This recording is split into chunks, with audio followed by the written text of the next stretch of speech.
Here met jou wees. Amen. Sê vir iemand langs jou iets moois. Petra, baie geluk en mag julle geseënd wees. Amen. Mag julle geseënd wees. Sê vir iemand iets moois. Loof die Here.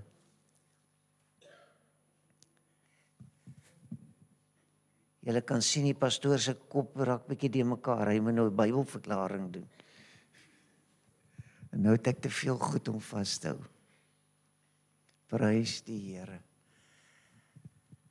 Ek weet nie hoeveel jaar ons dit al doen nie, maar ek weet die volgende pastoor sal dit nie doen nie. So julle kan nou begin moed skep laat. Iewers gaan ons ook klaar kry met die Bybelverklaring. Want hoekom die Bybelverklaring is nie kanon van die kerk nie, dis ons sin. Dis Pleroma sin. Dis so maklik soos 1, 2, 3. Efesiërs 1 vers 23.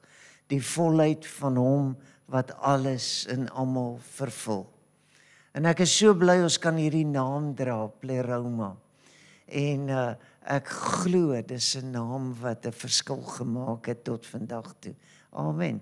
So as jy gereed is en jy het jou Bybel naby jou, selfoon Bybels werk ook vir my, dan sê jy, hier is my Bybel. Dit leer my van God. God is gees en ek kan bid in gees en waarheid. Ek kies vandag om met my gees te luister, elke belofte aan te neem. Die woord is die waarheid en die waarheid sal my vrymaak. Halleluja. Prys sy wonderlike naam. Nou hulle het vir ons geleer toe ons studente was, dat hoe langer jy voorberei, hoe korter preek jy. En hoe korter jy voorberei, hoe langer preek jy. So ek dink julle gaan nou maar agterkom of my voorberei nou, jy weet, enigstens nou sin gemaak het, maar ek voel ek wil 'n baie gewigtige, belangrike saak in elke hart wakker maak. En as jy vanoggend 'n besoeker is, ag jouself gelukkig om hierdie boodskap te hoor. En as jy nou altyd hier is, sê, wag nou, laat ek nou mooi luister. Klink of pastoor ernstig is, jy weet. Ek is nogal ernstig oor die klein versie wat my in die laaste paar maande baie intens aangespreek het, waar Jesus sê, gaan maak siekes gesond, reinig melaatses, wek dooies op, dryf duiwels uit. En ek sê vir pastoor Willie, hoekom praat ons pastore nie oor dooies opwek nie? En nou ek weet eintlik hoekom, want ek wil vir julle sê, as jy gelowig is dit aan die ander kant baie beter. So ek dink jy maak 'n gelowige wat uitsien na Jesus kom, Here Jesus, maak jy eintlik baie kwaad as jy hom opwek uit die dood uit, jy weet. Maar miskien is daar 2 of 3 duiwels wat eers moet tot bekering kom, ek bedoel die duiwels moet uitgedryf word en jy weet, laat daar. En in die week sê ek nogal, en dan om duiwels uit te dryf, jy weet.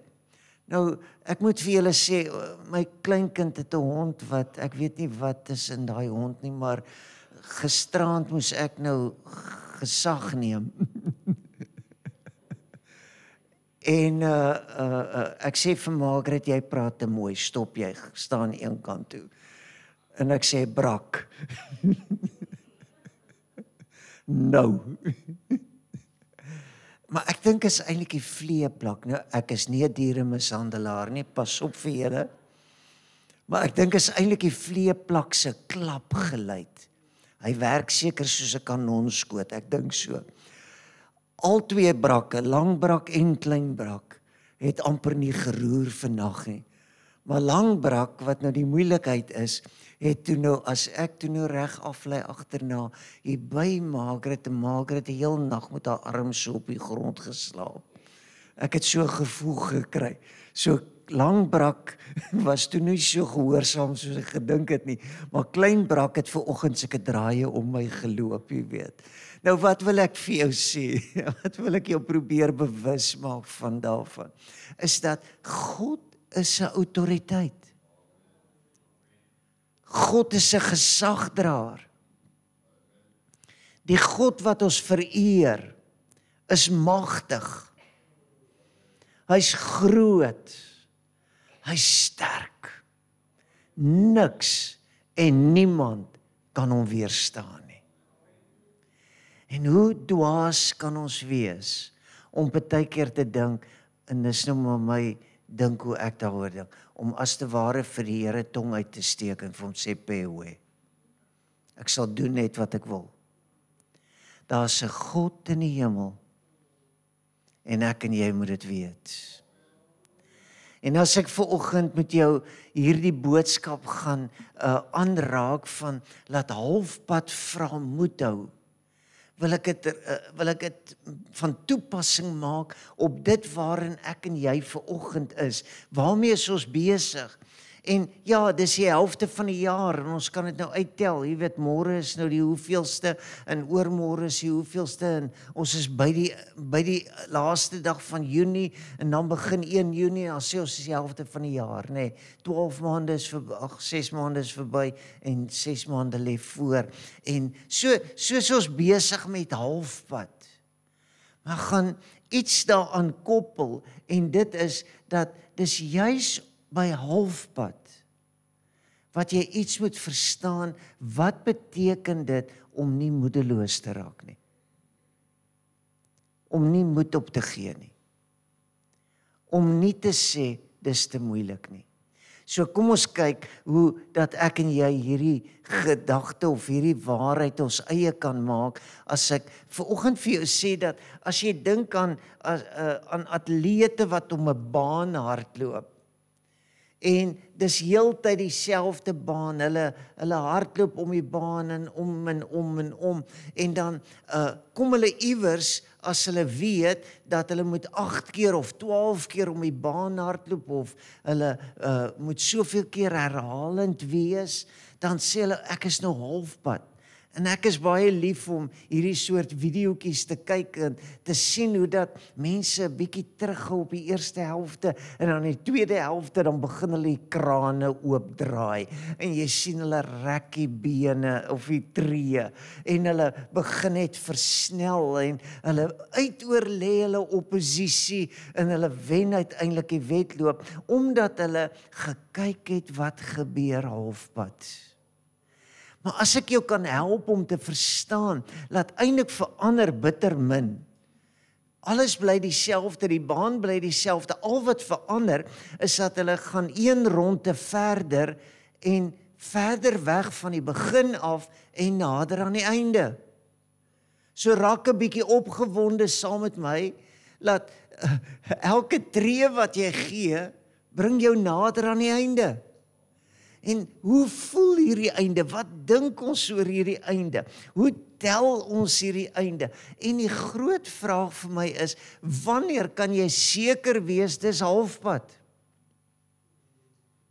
En ek het slegte nuus vir jou. Jy kan nie. Al probeer jy hoe hard. As ek vir jou mag vra, jy weet, as jy tel in terme van tyd, soos wat Psalm 90 vers 2 sê, of 12 sê, leer ons dan ons dae so te tel, dat ons 'n wyse hart mag bekom, dan wil ek gou vra, wie is almal halfpad in hulle ouderdom? Daar sê ek het geweet, jy moet dapper wees. Nog een. Ja. Julle het die preek afgekyk. Onregverdig. Het die Here nou vir julle ook die preek gegee, né? Goed. Maar jy sien, as ons, soos ek nou op my 60, 'n bietjie oor die 60, nie te ver oor die 60 nie, Margaret is ongelukkig nou op pad 70 toe, jy weet. Nou wonder ek, is dit nou halfpad of is dit nie halfpad nie? Hoe gaan jy halfpad kan bepaal? Hoe gaan jy halfpad kan tel? Dan hoop ek maak dit in jou hart wakker, dat wat ons so ver, en ek het 2 boodskappe gepreek in die afgelope tyd, en toe sit nou Vadersdag en is Pinkstertyd en alles, nou klink dit vreeslik lank terug, 25 Mei, het ek vir u gesê dat die Pinkster gedagte, die Heilige Gees gedagte is 'n vreemde gedagte. Wat is dit? Hoe werk die Heilige Gees? Wat is dit om gevul te wees met die Heilige Gees? Wat beleef 'n mens? Wat moet 'n mens dink? Wat is al hierdie wat ons sê oor die Heilige Gees? En toe gee ek vir jou nog 'n moeiliker uitdaging met hemelvaart. En die van julle wat by die hemelvaartdag diens was en die wat die boodskap daarna gehoor het, dit is iets wat jou laat wonder, want het jy al iemand gesien wat net opgaan en opgaan en opgaan en opgaan en opgaan? Die beste hoogspringer kom maar net so by 1 meter of 2 hoog.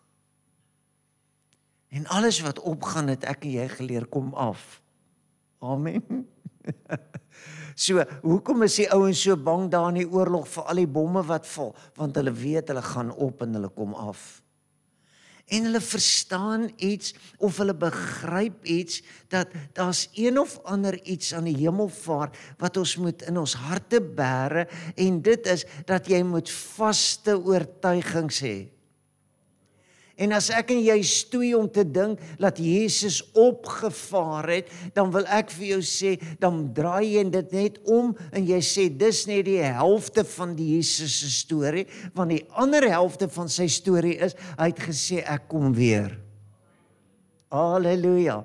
En weet julle, dis baie makliker om te glo, dat hy weer kom, om regtig te sê, ek weet, hy kom weer. Hy gaan weer kom, en jy sal dit net sê as jy dit begin glo en dink en bely. Maar as jy dit nie glo nie, dan gaan jy sê, nee, hierdie stories van die kerk, van 'n wegraping en van 'n wederkoms, en dat Jesus in die einde van die wêreld en al hierdie goed wat hulle so, dis bangmaak stories. Nou laat dit maar vir jou bangmaak storie wees, maar kan ek vir jou sê, vir my is dit 'n waar storie. Jesus kom weer. En omdat hy weer kom, wil ek hê jy moet sien hoe dat die disippels se wêreld in 2 dele gedeel was. Daar was die tyd wat Jesus saam met hulle was, en daar is die tyd wat die Heilige Gees saam met hulle was. So Jesus was net die helfte van die storie. En die Heilige Gees is die ander helfte van die storie. En ek en jy moet verstaan, dat ek en jy lewe nie in die Jesus area of periode soos wat ons lewe in die Heilige Gees periode nie.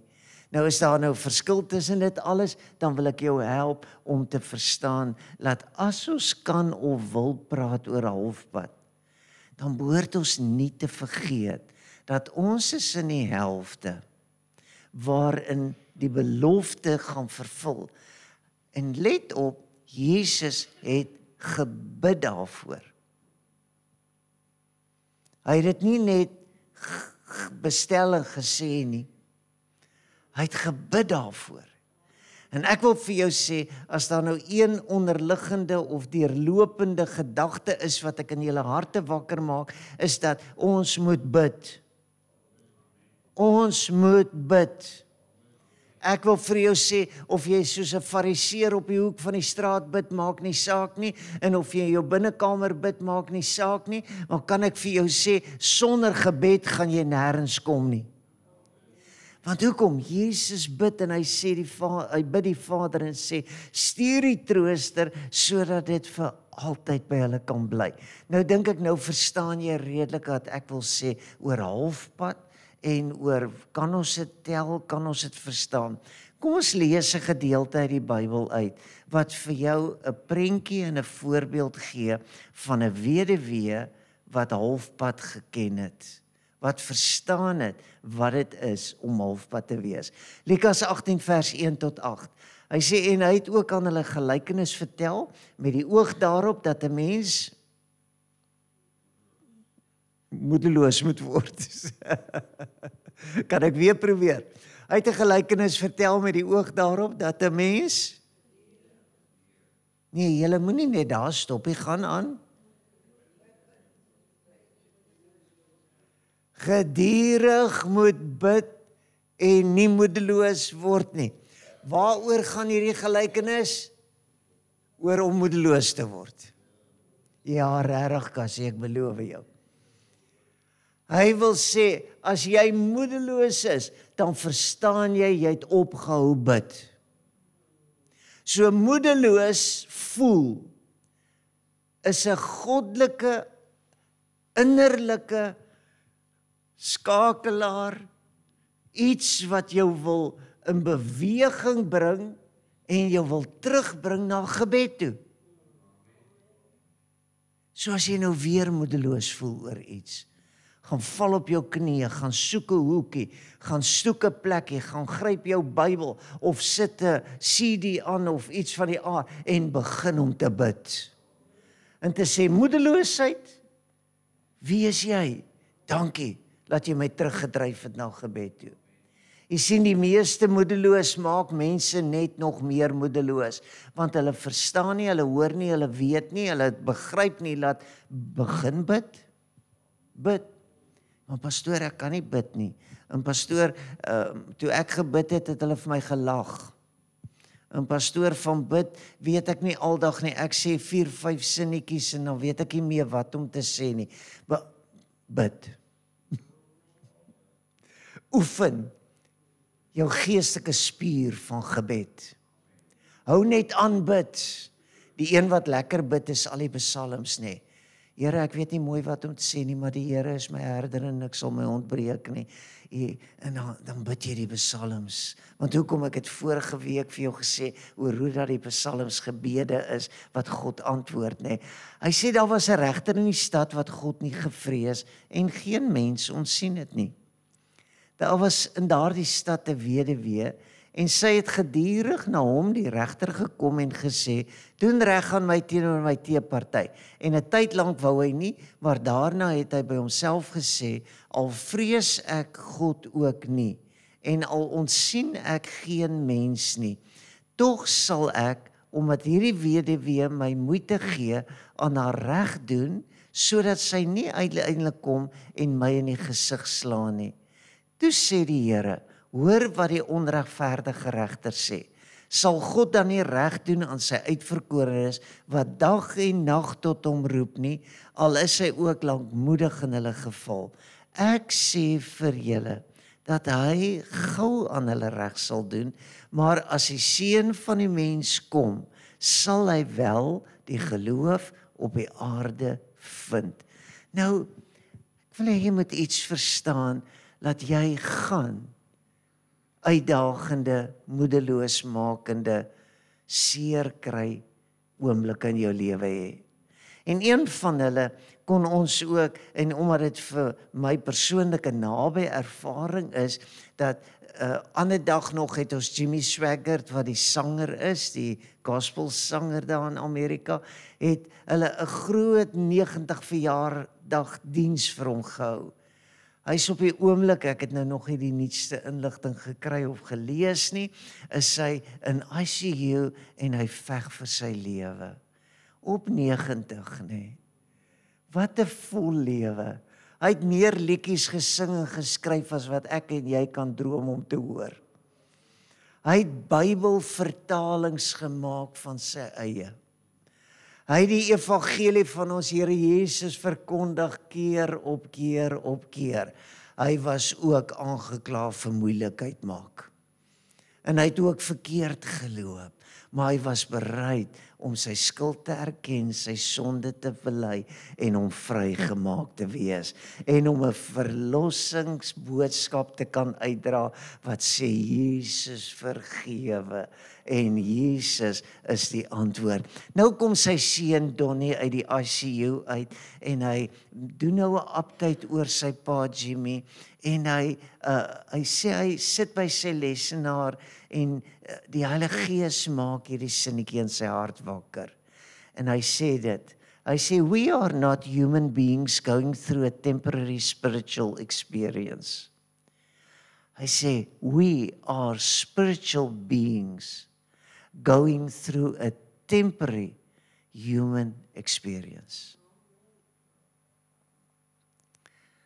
Ons is mense wat deur menslike ervarings gaan, maar is net tydelik.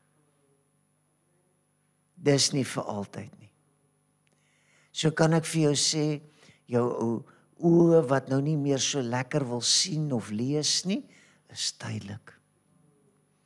Jou bloeddruk wat nou nie reg wil wees nie, tydelik. Die ou pyn in die been, temporary. Daardie beersie wat jy nie kan volhou nie. Net vir 'n tyd. En so kan ek aanhou, en ek kan jou probeer oortuig om te verstaan, dat in ons geleesde gedeelte oor die weduwee, wil ek hê jy moet weet, die regter is ook toe tydelik. Die weduweeskap is ook tydelik. Daardie kwaaddoener, of daardie mense wat hierdie arme weduwee verniel het, of probeer verniel het, jy weet, is ook tydelik. Inbreek en steel is ook tydelik. Kan jy glo dat potholes het Suid-Afrika se nasionale nuus bereik? Dis tydelik. Die potholes gaan weggaan. Maar kan ek vir jou sê, ek wil saam met 'n paar mense opstaan en sê, ek dink daar moet ook tydelik iets gedoen word daaraan. Ek dink ook, my stem moet tydelik opgaan. En ek moet sê, genoeg is genoeg. En ek dink ook, daar's 'n seisoen wat 'n mens moet verstaan. Maar laat dit, ek het nou genoeg seer gehad, ek het genoeg verlies gely, ek het genoeg skade gesien, ek het genoeg gesien dat jou duiwel doen net wat hy wil. Dis tyd dat hy in sy spore gestop word in Jesus se naam. Amen. So kan ek jou help om te verstaan, dat as ek en jy probeer om halfpad te bepaal, dan moet ons dit bepaal in terme van ewigheid. En ons moet sê, hierdie ding wat ek nou wil halfpad verander, hierdie ding wat nou vir my so swaar is, moet ek sien in die lig van die ewige. Kan ek vir jou sê, om op jou knieë jou tot God te bekeer, jou sonde te bely, om die Here Jesus deur die doopwater te volg, is alles tydelike oomblikke, maar dit is dinge wat vir ewigheid 'n verskil kan maak. Om te kies vir Jesus is 'n ewigheidskeuse. Om te sê ek wil sy kind wees, ek wil vir hom lewe, ek wil altyd my alles vir hom gee, is om te verstaan dat jy's in ewigheid vasgemaak en jy beweeg in die krag en die salwing daarvan. En daarom, as ek vir jou gaan help om te verstaan dat hierdie onregverdige regter gaan nie altyd daar wees nie, en dat die weduwee en die teeparty en al daai dinge gaan nie vir altyd daar wees nie, dan sit vasgevang in Jesus se tydlose gebed. As hy sê ek sal bid, ek bid die Vader dat hy vir julle die trooster sal gee, om vir altyd by julle te bly. So wil jy nou 'n goeie ewigheidsbesluit maak, dan sê jy, come Holy Spirit, I need thee. Come sweet Spirit, I pray. En dan begin jy om te sê, Here, nie wat ek wil nie, maar wat U wil. En jy sing dit soos vanoggend en sê, I want God's way to be my way. Terwyl ek hier op hierdie aarde met my vleesmens en al hierdie goed beleef, laat ek vir myself op 'n plek bring waar ek verstaan, dat halfpad is eintlik 'n toets van tyd. Dis nie so seer 'n ding wat jy aftel of jy bereken nie, dis eerder jy raak bewus daarvan, dat jy word getoets of jy nog dapper genoeg is om aan te hou vir die res. Sal jy dit nog 'n keer regkry? Sal jy die ander helfte ook kan doen? En daarom wil ek jy moet weet dat die halfpad van die weduwee was juis vasgevang daarin, dat sy besluit het, sy gaan nie ophou nie. Sy gaan gedurig raak. Sy gaan hierdie regter opdraand gee. Sy gaan hom moeite gee. En ek wil vir jou sê, dis juis baie keer, wanneer ons dink, ag, dit help tog nie, jy praat nie, dit help nie, jy dink nie, jy help nie, jy probeer sê nie, wat jy eintlik nog 'n keer moet sê. En nog 'n keer, as jy op die plek van moedeloos voel kom, dan bid jy. As jy voel hierdie besigheid, hierdie werk, hierdie lewe, hierdie uitdagings, maak jou moedeloos, dan bid jy en jy bring nog 'n keer jou saak voor God en jy sê, Here, nie een dag langer nie, ek vertrou God. Ek maak staat op 'n ewige God en daarom wil ek hê moet weet dat ons meet ewigheid in terme van geloof. Jy beskryf ewigheid in terme van geloof. Die meeste mense wat ek ken sê daarom ek wil graag eendag hemel toe gaan. Dan dink ek jou geloof het jou gered. Al dink jy dit net, jy wil graag hemel toe gaan.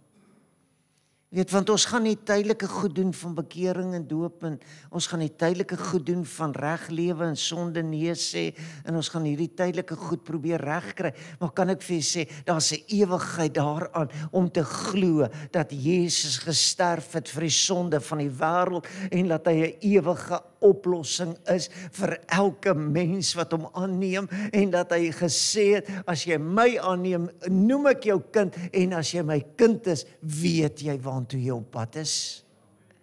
En as jy daardie oortuiging in jou hart het, dan wil ek hê jy moet weet dat wat verander dan dikwels in tyd? Wat verander halfpad? Ons geloof. Ek het laasweek die voorreg gehad om die lagoonpaadjie 4 keer te hardloop. En toe die Here daarom vir my engele gegee om my te help om dit reg te kry, jy weet. En hy is nogal oulik, die Here sal altyd vir jou sy engele opdrag gee om jou te help en te ondersteun. En as hy agterkom, hier daag iemand op en iemand gee vir jou iets en so. Wie van julle het al die lagoon op 'n Saterdagoggend 4 keer probeer loop? Wel, ek en nou 'n paar mense wat dit reg gekry het. 'n Hele paar van hulle. Die meeste van ons kry ons net parkrun gedoen. Ja, en dan stoei hulle hier op die einde. Ek het hulle al gesien. Hulle kom sopnat gesweet uit asem daar om die hoek, jy weet. Dan dink ek, nee man, is net 5 kilometer, jy weet. Nou jy moet 20 kilometer 4 keer doen. Nou, wat probeer ek vir jou sê? Die atleet hardloop om die baan. Die baan bly dieselfde. Maar halfpad begin jy jou geloof verander. Halfpad begin jy sê, ek dink nie ek kan nie. Ek dink nie die Here hoor my nie. Ek dink nie die Here antwoord my gebed nie. Ek dink nie dis seker wat die Here wil hê ek moet doen nie. Weet ek gaan nou met my oud word en sleg word en wat alles dit is. Weet, gaan ek baie keer deur hierdie sinnetjie wat ek sê, Here, moet ek nou vrede maak dat ek nou te oud is om ver te hardloop? En dan gaan hardloop ek juis. Want as iets jou wil moedeloos maak, bid. Het jy geweet dat gebed kan so gestalte kry, gebed kan so gedemonstreer word, laat hulle dit in jou werke kan sien? So as jy begin om te glo dat jy kan koeksisters bak, dan gaan jy nou huis toe gaan bak jy weer 'n keer koeksisters. Nee, julle hoor my nie heeltemal reg nie. Julle verstaan nie heeltemal wat ek wil sê nie. Dink aan 'n plaasboer wat sy skaap so kyk en die droogte so kyk. Wat breek hier binne in hom? Wanneer kom die reën? Wanneer gaan ek hierdie boerdery weer kan optel? Wanneer gaan ek hierdie besigheid weer 'n sukses kan maak? Wanneer gaan ek hierdie kind groot kry? Dis wanneer jy by halfpad se moedeloos kom, dat jy jou geloof herskryf en jy sê ek glo. Ek glo dat met my God is dit moontlik. Ek glo, ek is tot alles in staat. En hierdie weduwee was oortuig daarvan dat die regter gaan dit doen en uiteindelik doen hy dit dan ook. En ek wil hê jy moet weet dat as geloof of tyd jou geloof wil verander, dan draai jy dit om en dan laat jy toe, en ek wil dit reg lees, as jy laat jou geloof tyd verander en nie tyd jou geloof verander nie. Laat geloof jou tyd verander. Laat geloof jou terugbring in die dimensie van tyd. En jy sê, dit maak nie saak of daar nog 300 rondes oor is nie, maak nie saak of ek nog 30 of 50 jaar het nie, dit maak nie saak wat verby is en wat voor lê nie, met my God is ek meer as 'n oorwinnaar, halleluja, en my sake sal reg uitwerk. Wie's bereid om so dapper geloofsverklaring te maak? Dan doen jy dit in die naam van die Here en jy sê, Here, ek weet U kan dit doen. Petrus is my so 'n mooi voorbeeld, dat Jesus juis geweet het, en ek wil weer die klem daarop laat val, dat Jesus het geweet dat wat ek vanoggend vir julle vertel, dat Petrus gaan presies dieselfde ding beleef. Petrus gaan wonder oor Jesus se kruisdood. En hy gaan uiteindelik 3 keer Jesus verloon en sê ek ken hom nie. Hy gaan 3 keer laat sy geloof verander. En sê hy's nie die Messias nie, hy's nie die antwoord van die lewe nie. Hy's nie die een wat vir my al hierdie wonderlike goed geleer het en gewys het nie. En dan doen Jesus hierdie besonders en let daarop. Hy sê, maar ek het 'n liedjie gesing vir jou, laat jou geloof nie moet opbrak nie. En toe het ek offerande gegee, laat jou geloof nie moet opbrak nie. En toe het ek maar sommer besluit, daar's nie 'n kerk wat vir my werk nie, toe gaan sit ek by die huis, toe glo jy mos in die kerk van die huis, jy weet, of die huis van die kerk, jy weet. En jy dink jy kan jou eie sake, nee, Jesus sê, ek het vir jou gebid, dat jou geloof nie moet opbrak nie. En dan is dit my so treffend, jy kan jou moeg bid vir iemand anderster, maar as hy of hom of haar nie bekeer nie, is daar nie 'n antwoord nie. Want hierdie saak is vir elkeen individueel. Hierdie opdrag is vir jou. As jy moedeloos word, moet jy bid. Ja, kry iemand om saam met jou te bid, dit help nogal.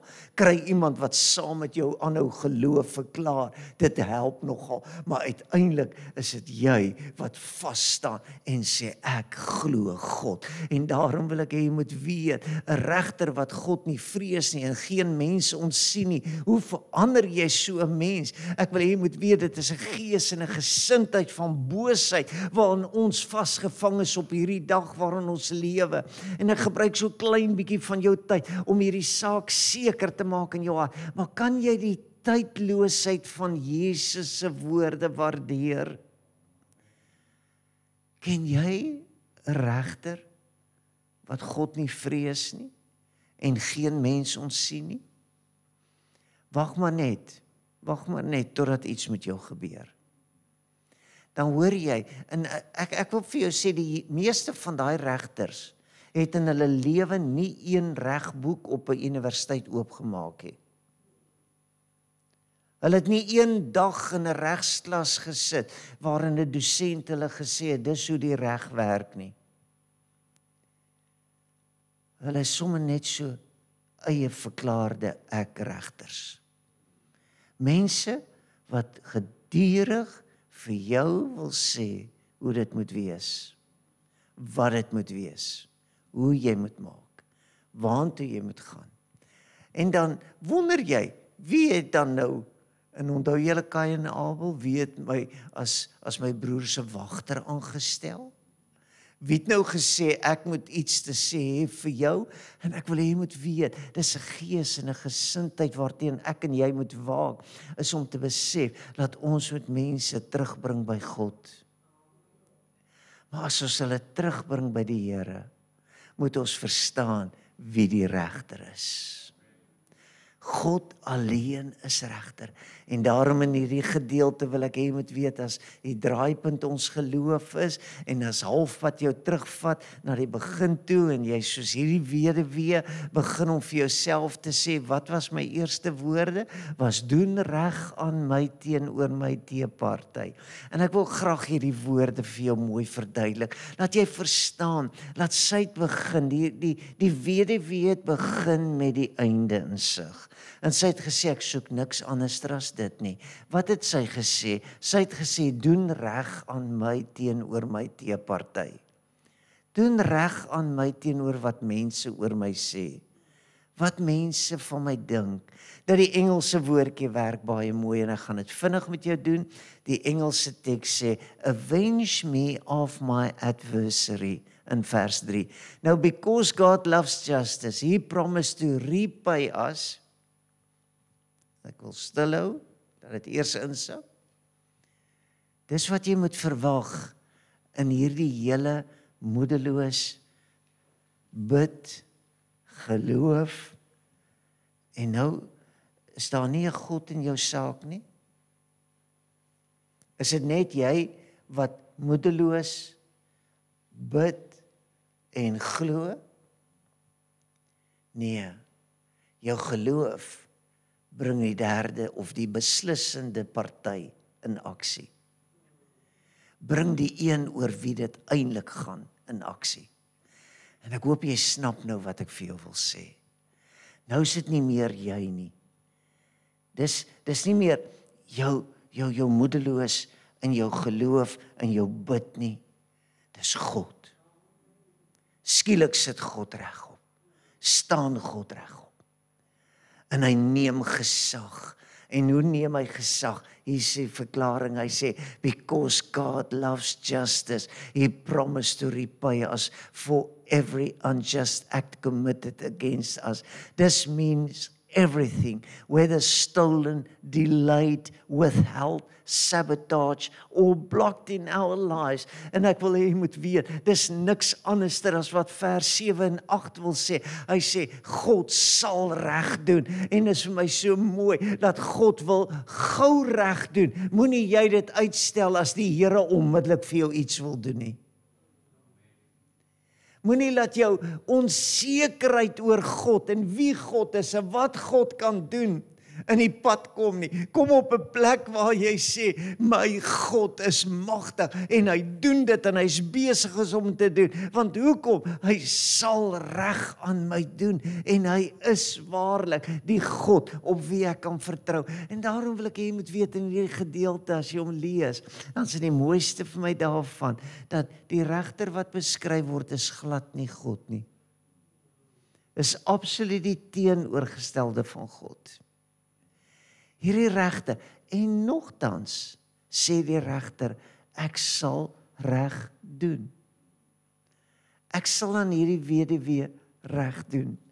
En kan ek jou ten slotte aan die hand vat om vir jou te sê dat as jy kan begin en ons kan halfpad en ons kan einde ewigheid maak. En ons kan dit geestelik maak. En dan sê ons, dit wat nou met my gebeur is so klein, is so gering. Hierdie pyn, hierdie seer, hierdie verlies, hierdie verloor, is so kortstondig klein, teenoor wat God vir my in gedagte het.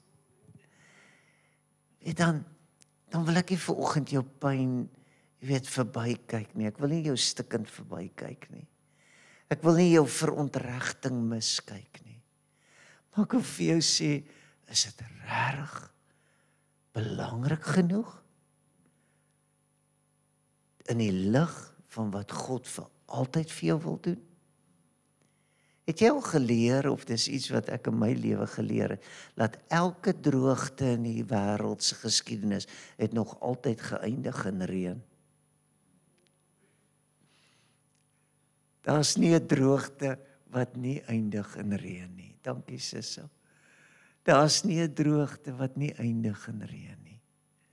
Hoekom? Want hoor dit. Hy sê, ek sê vir julle, dat hy sal gou aan hulle reg doen. As die seun van die mens kom, sal hy wel die geloof op die aarde vind. En nou kan ek vir jou vra, wat glo jy vanoggend? Skryf gou jou geloofsinnetjie weer so. En as jou geloofsinnetjie sê, laat ek lekker gesond kan wees. En laat ek die Here vertrou vir my toekoms. En laat ek beskerm is. En laat ek veilig is in sy hande. Skryf jou geloofsinnetjie, net daar waar jy sit. Wat is daai een klein dingetjie? God will avenge. God sal reg doen. Dankie Susan. God sal reg doen. As jy vanoggend hier is en daar's iets van jou weggevat, God sal reg doen. As jy iets verloor het, God sal reg doen. God sal reg doen. So wil jy saam met my vanoggend sê, ek gaan 'n halfpad, volpad maak. Die hele pad maak. Toe ek gisteraan daardie ou mooi WhatsApp kry, wat sê ons is veilig in Walvisbaai. Toe sê ek, Here, dis die laaste rampie van hierdie preek. En toe Cassie Marlene, jy weet, dan dink ek nou is die dorp weer alright. Nou kan die dorp aangaan. Want dit wat amper weggeraak het, het teruggekom.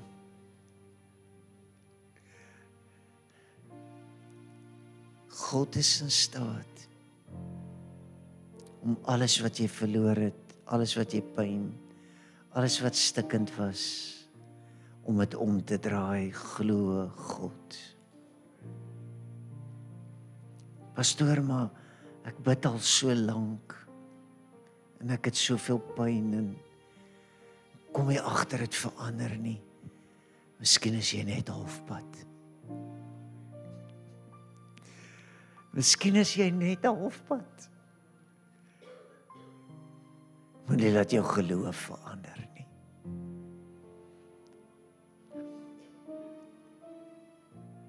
Pastoor wil hy vertel van 'n blinde invalide wat in sy gemeente gehad het en hulle het baie keer gebid dat die persoon moet gesond word en weer kan sien en weer kan loop en alles. En dan was hierdie blinde man weet moeilik geweest. Dan het hy gesê nee, bid net laat dit gou verbygaan. Bid laat dit net kortstondig sal wees.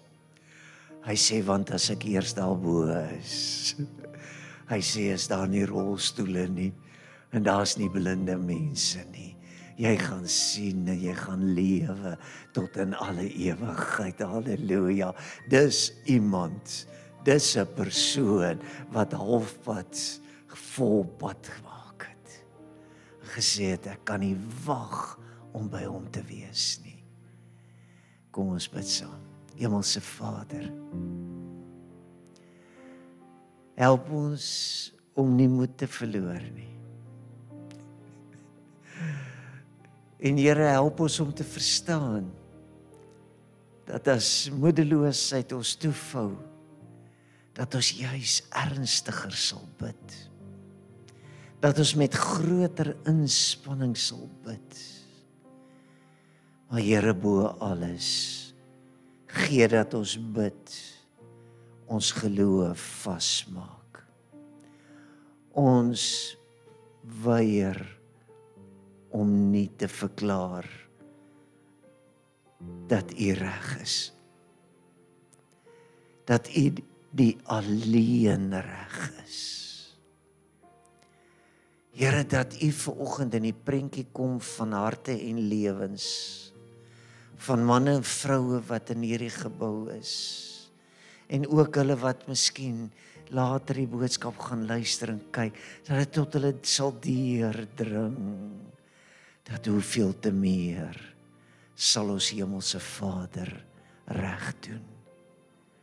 En Here, nou wil ek bid, dat ons in die kortstondigheid van ons moeg seer, siekste kind verloor, Here, ons benadeel, ons verklein neer. Here, laat ons sal vashou aan die ewigheid van U goedheid. En weet, U gaan dit doen. U doen dit weer 'n keer. Word dan verheerlik, bid ek in Jesus se naam. Amen.